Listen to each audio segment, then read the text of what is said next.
Welcome back to the deep dive. We've got a really interesting stack of research today because we are looking at a word that I think most people think they know.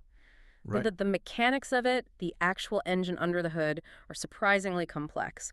The word we're unpacking today is Iman. It's a massive topic. And you're right. If you grab a standard dictionary or just ask a random person, they're going to translate Iman simply as faith. Yeah, just faith.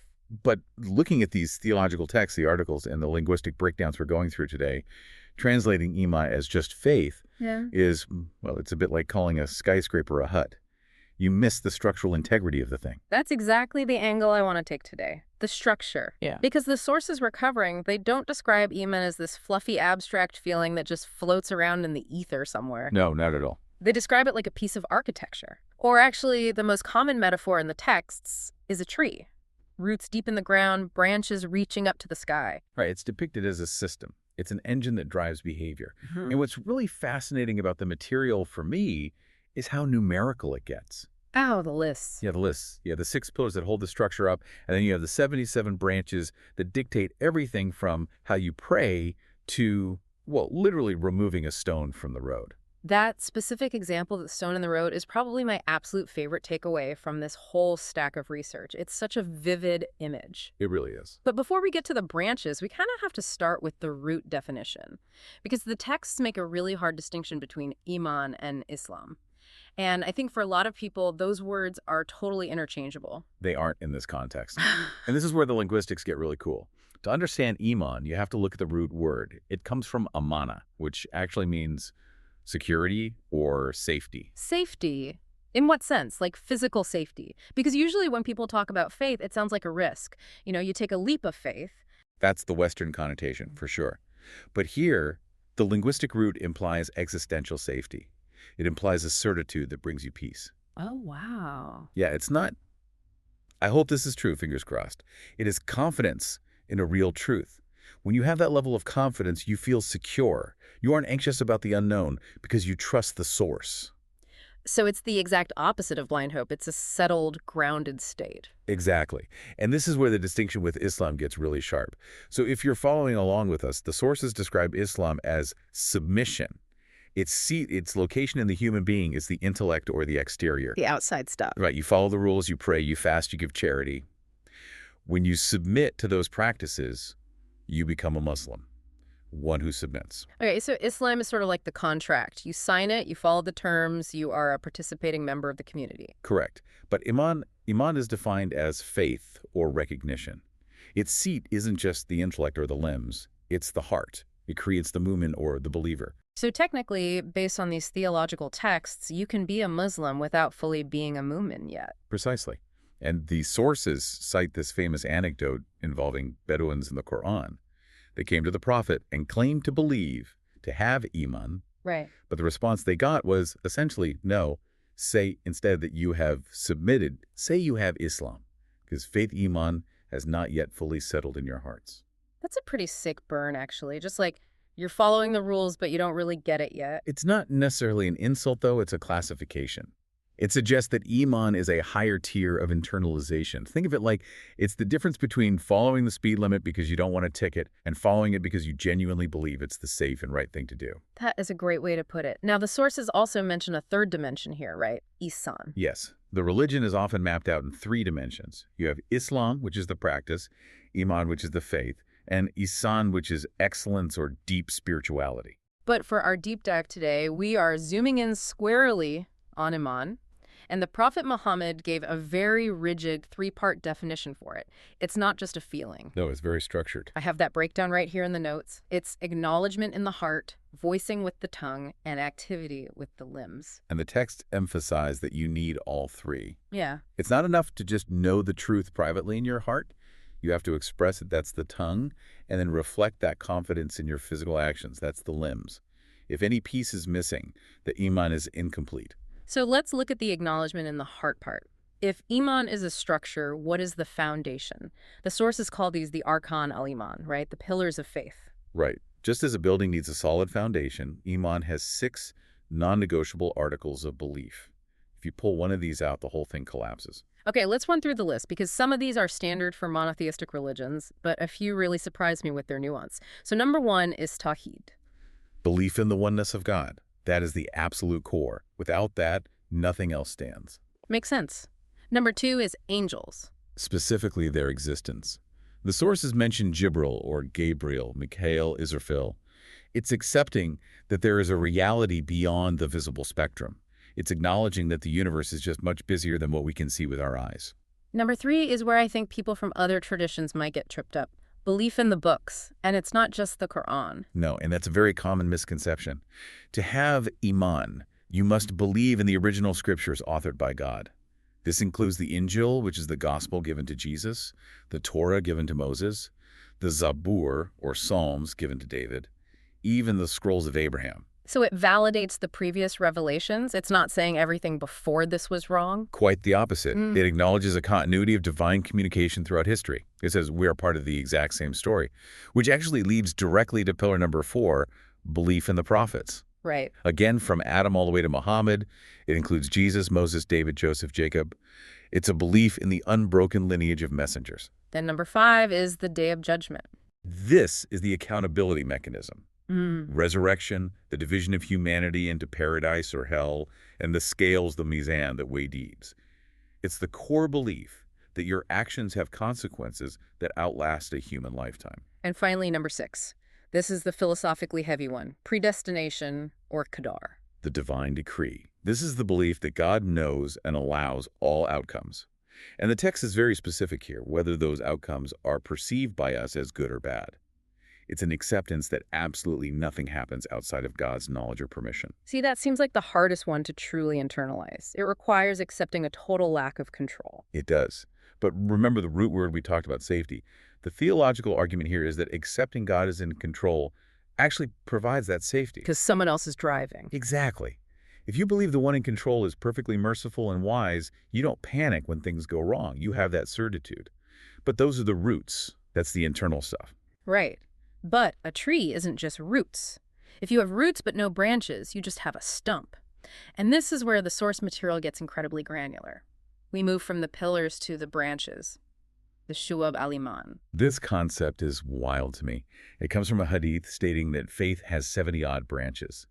And later, a scholar named al-Bahaki, who is an absolute heavy hitter in this field, compiled them into a definitive collection. And the spectrum of this list is huge. It's almost confusingly wide. At the very top, the highest branch is the declaration, La ilaha illallah, the mufaha. There is no true God but Allah. High theology, the biggest concept possible. Correct. The ultimate metaphysical truth. And the lowest branch. Removing an obstacle like a stone, thorns, or trash from the road. See, that connection fascinates me. You have the ultimate truth of the universe at the top and picking up a rock so someone doesn't trip at the bottom. And they are both considered faith. They are both Iman. It connects high theology directly to civic duty. It implies that your internal belief in God should literally make the world physically safer for the people walking down your street. If your faith doesn't result in you being a considerate neighbor, the texts argue your faith is deficient. So al-Bahaki breaks these 77 branches down into 3 categories: heart, tongue, and body.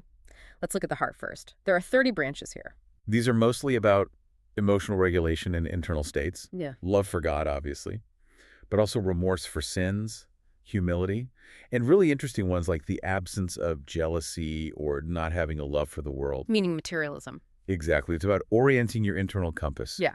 If you are consumed by jealousy or greed, that is considered a broken branch of your faith. It's an internal malfunction of your Ima. Then you have the actions of the tongue, 7 of them. Reciting scripture, gaining knowledge, teaching, and this one, refraining from lying or backbiting. And there's a really specific social one in here too. Replying to a sneeze. Yes. Saying bless you or your hamakala is a branch of faith. It's not just good manners. It's elevated way beyond manners. In this framework, it's a branch of Iman.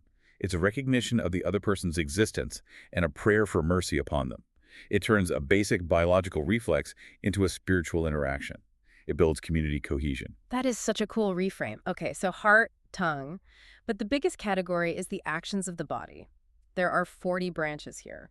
And this list is surprisingly practical. It's almost a manual for being a good citizen. I was reading through these. It covers personal hygiene, keeping your clothes clean, covering yourself properly. It includes financial ethics too.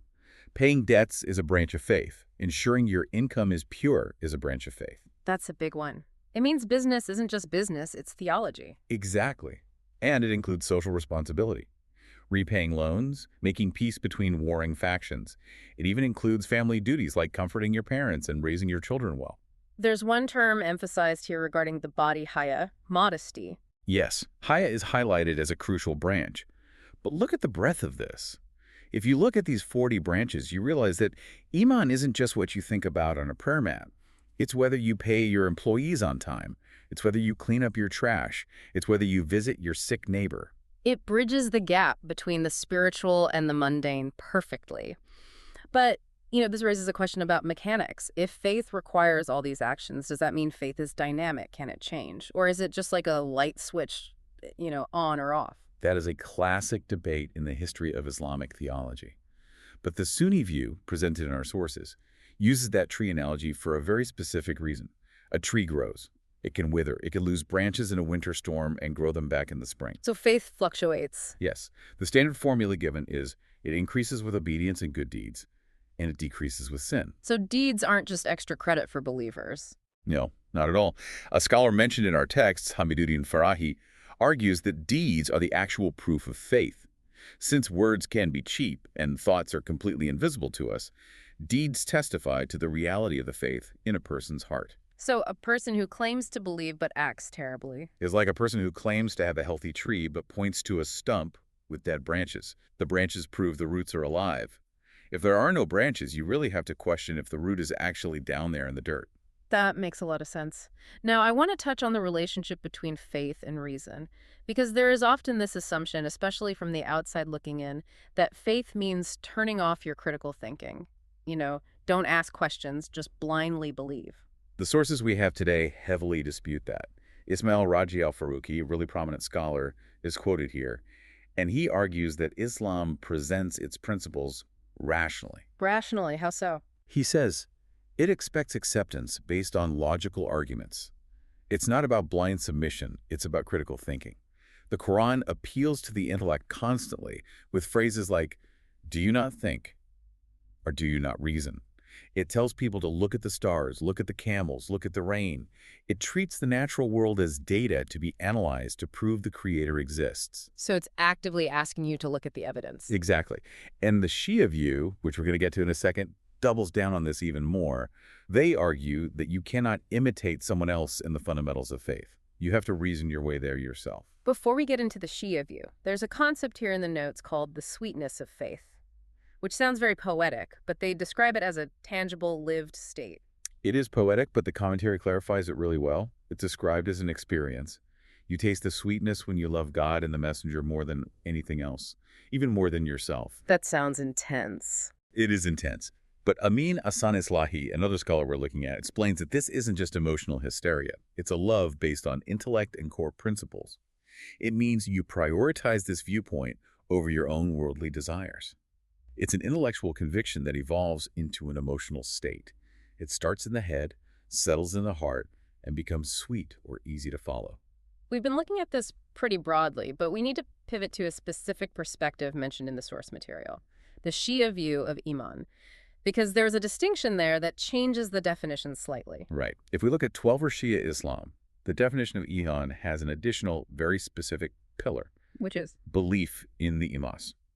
This is the leadership of the 12 infallible Imams, starting with Ali ibn Abi Talib. So for Shia theologian, true Iman requires monotheism, prophethood, divine justice, resurrection, and the Iman. So does that change who is officially considered a believer? Technically, within that specific theological framework, yes.